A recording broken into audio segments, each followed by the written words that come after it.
Hello guys, welcome back to the channel. तो thumbnail से तो आपने पता कर ही लिया होगा, 7 डेज चैलेंज है ये। मतलब इन 7 डेज में कंप्लीट सिलेबस करने वाले हो आप। और हाँ, क्वेश्चंस सब कुछ कर सकते हो। और 14 जून तक आपका फुल सिलेबस हो भी जाएगा, ठीक है। तो एक बात याद रखना, ये कोई भी ऐसा वैसा मेथड नहीं है। और मैंने 3 से 4 दिन लेके इसको प्रिपेयर किया है। और मैंने एक दो मेथड नहीं, मैंने अलग अलग मेथड ट्राई किए खुद पे। फिर मैं आपको ये फाइनल प्लानर बता रही हूँ। इस बुक्स के अंदर ना जो प्लानर्स मैंने बताया ना, मतलब मे बी आपको अच्छे लगे या ना लगे, पर आई विल रिक्वेस्ट एक बार ट्राई करो, please please please please try करो। क्योंकि मैंने ट्राई किया है तभी मैं बोल रही हूँ आपको। मैं भी पढ़ाई कर रही हूँ और मैं ना ये जो जितना भी लिखा है ना, वो मैंने ना अपना टाइम निकाल के तब आपके लिए लिखा है, ताकि आपको हेल्प हो सके। बहुत सारे बच्चे जो पैनिक हो रहे, परेशान हो रहे हैं, तो एक छोटा सा हेल्प है मेरी साइड से आप सभी के लिए, ठीक है। तो पहला तो ना मैं आपको ये एक्सप्लेन करूँगी कि ये सब के अलावा आपको करना क्या है। मतलब 14 डे तक तो हम लोग का पूरा चैलेंज ख़त्म ही होने वाला है, पर इसको पढ़ना कैसे। अरे चैप्टर तो हम पहले भी कर रहे थे, फुल चैप्टर्स कंप्लीट कर रहे थे, पर कोई बेनिफिट नहीं हो रहा था। तो इसमें ना मैं आपको एक्सप्लेन करने वाली हूँ कि कैसे करना है, एक एक चैप्टर को, हर टॉपिक्स को कैसे पढ़ना है, ताकि आपको हेल्प हो सके, ठीक है।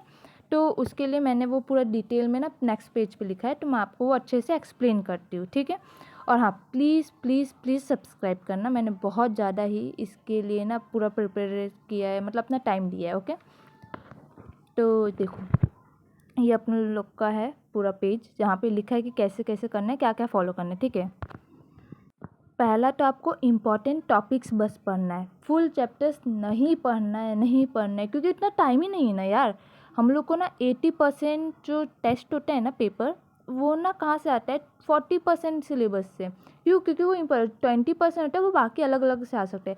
अगर 80% जितना आपका मार्क्स भी आ रहा है, तो आपको अच्छी जीएमसी मिल सकती है, ठीक है। और अब आपको करना क्या, आप बोलोगे इंपॉर्टेंट टॉपिक्स कहाँ से मिलेंगे, आप मेरे को कमेंट करना। अगर आपके पास नहीं है, मैं आपको दे दूँगी, या मैं कहीं से भी आपके लिए अरेंज कर दूँगी। वैसे मेरे पास है, मैं उसके ऊपर टेलीग्राम पे शेयर कर दूँगी, ठीक है। और हाँ, प्लीज़ याद रखना कि माइंड मैप से या फिर वन शॉट लेक्चर से आपको ये करना है, ठीक है। माइंड मैप से आपको अदर टॉपिक्स भी रिवाइज हो जाएगा, और वन शॉट में भी सर जो मैम होंगी वो करवा देंगे। जैसे PW का माइंड मैप सीरीज़ है, वो आप यूज़ कर सकते हो, ठीक है। अब देखो, यहाँ पे जो चैप्टर्स ये सब लिखे हैं ना, उसको एक बार नहीं पढ़ना है। रीड 2 टाइम्स और वॉच लेक्चर 2 टाइम्स, ठीक है ना। क्योंकि उससे आपको क्या होगा कि आपको जल्दी जल्दी याद होगा। याद करना इंपॉर्टेंट है। हर चैप्टर पे 200 से 150 क्वेश्चन करो, या फिर नहीं हो रहा तो 100 क्वेश्चन एटलीस्ट करो। इसका ना मतलब आपको बहुत बेनिफिट मिलेगा, बहुत ज़्यादा ही। पहला बेनिफिट कि आपको ना जल्दी जल्दी याद होगा और आपकी गलतियाँ पता चलेगी। सेकंड कि आपको पता चलेगा कि हाँ, वो टॉपिक्स मैंने पढ़े वो आ रहे हैं कि नहीं आ रहे। फिर जो इनऑर्गेनिक का है ना, उसमें ट्रेंड्स हो, मतलब इतना इंपॉर्टेंट है, मैं बता नहीं सकती हूँ, आपको भी पता है। और वहीं से क्वेश्चन आना है, तो उसका ही ना मतलब सीट आता है, वो रिवाइज करो या फिर वीडियो लेक्चर देख लो, ठीक है ना। और हम इतना जल्दी इसलिए बोल रही हूँ ना, क्योंकि अभी मेरे पास काम भी है और मैं अपना स्टडी को भी छोड़ रही हूँ। तो उसके लिए अगर थोड़ा आपको प्रॉब्लम हो रहा है तो I am sorry, please adjust करना। मैं बस आपको एक हेल्प करना चाहती हूँ। तो देखो, आपको मैंने ये सब समझा दिया। अब रहा फिजिक्स में। अगर फिजिक्स में सब कुछ नहीं पढ़ा है, तो बस फॉर्मूला सीट रिवाइज करते रहो। फॉर्मूला से डायरेक्ट क्वेश्चंस आते हैं, ऐसा नहीं है, ठीक है। वीडियोस देख सकते हो। और ऑर्गेनिक के लिए रिएक्शन बहुत इंपॉर्टेंट, बहुत इंपॉर्टेंट। हमेशा याद रखना, 80% आपका जो पेपर होता है वो 40% सिलेबस से ही होता है आपका, ठीक है। रिएक्शन बहुत इंपॉर्टेंट है। और अभी मैं आपको एक्सप्लेन करती हूँ कि पर डे कैसे चैप्टर करना है। देखो, ये आप खुद से भी बना सकते हो, ज़रूरी नहीं है कि हाँ कोई बना के देगा तो ही। जैसे पहले दिन periodic table, chemical bonding, DNF, molecular solution, ऐसा ये चैप्टर्स आप कर सकते हो।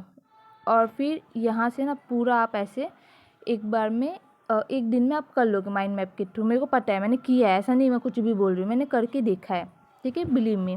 क्वेश्चन प्रैक्टिस करो। फिर ऐसे सेकंड डे पे 1D 2D NLM, atom, dual, फिर न्यूक्लियस, ऐसा थर्ड डे पे ये जो P ब्लॉक है, साल्ट एनालिसिस है, structure of atom, chemical kinetics, redox, ऐसा।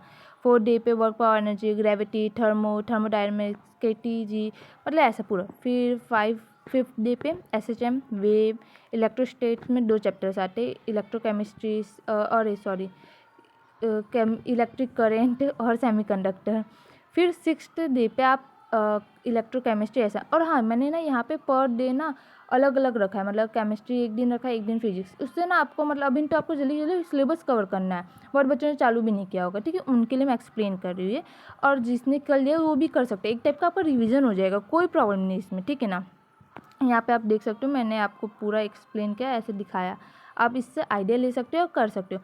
14 तारीख को, 14 जून को आपका सिलेबस हो जाएगा, आपका क्वेश्चन प्रैक्टिस हो जाएगा। हाँ, टेस्ट आप नहीं दे रहे हो तो मैं ऐसा फोर्स भी नहीं करूँगी दो। अगर आपको ऐसा हो रहा है तो आप दे सकते हो बीच में एक एक टेस्ट, या फिर आप डायरेक्ट 14 के बाद दो तो भी मुझे ऐसा नहीं है, ठीक है ना। आपको इंपॉर्टेंट नहीं कितने टेस्ट दे रहे हो, इंपॉर्टेंट ये है कि आपका सिलेबस कितना कवर है।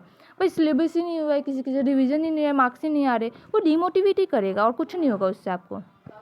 देखो, परेशान सब है, सब इस दुनिया में सब परेशान है, और शायद हम में से बहुत लोगों में ना कुछ पर्सनल प्रॉब्लम्स भी चल रही होगी। मेरा खुद का है ना कि हेल्थ इश्यूज़ चल रहे हैं, मैं खुद बहुत ज़्यादा परेशान हूँ, फिर भी हम ट्राई कर रहे हैं ना, सभी ट्राई कर रहे हैं। क्या पता इस बार आपको जीएमसी मिल जाए, बाई चांस ऐसा लक लग जाए कि हाँ इस बार आपको जीएमसी लिखा हो आपकी किस्मत में और आपको मिल जाए, तो करो ना, करो मेहनत, एक बार ट्राई करो, करके देखो मेहनत, क्या पता सच में तुम्हारी किस्मत बदल जाए, वो वाइट कोट ये मतलब मिल सकता है। चलो ठीक है, अब इनके लिए इतना, bye, take care, all the best.